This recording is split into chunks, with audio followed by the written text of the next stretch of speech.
Berto, altra domanda. Parliamo di Medioevo.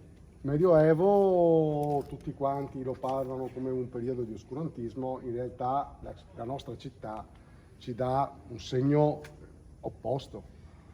Venezia nasce con, come dire, gli sconvolgimenti, no, del Medioevo. Cade l'impero, cadono le certezze, le sicurezze e da queste macerie riesce a nascere questa città dal mare incredibile.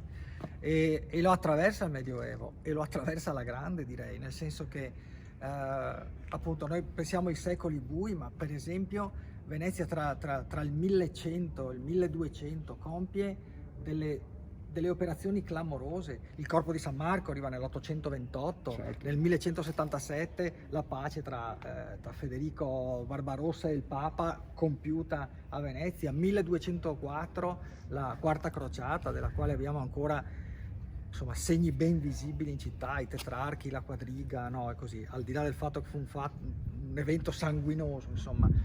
Ma se vogliamo parlare appunto di grandezza di una città che cresce, no? E che si fa potente, le guerre si fanno ancora oggi, quindi figuriamoci Certo. nel Medioevo. Ecco che quello è un momento importante. Tutto il 300, Marco Polo vive tra 200 e 300, insomma, in un'economia di scambi internazionali che nulla hanno a che invidiare con quelli velocissimi di oggi.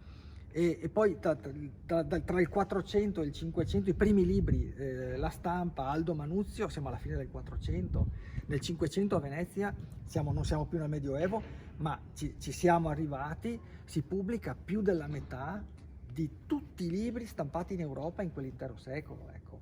Ma non è un percorso casuale, siamo già nel Rinascimento, ma prima del Rinascimento è stato compiuto un percorso e Venezia per arrivare a costruire il Ponte dei Sospiri, la Torre dei Mori, che sono tutte insomma opere che vanno tra la fine del 400 e la fine del 500, compie un percorso enorme e lo fa sostanzialmente da città medioevale.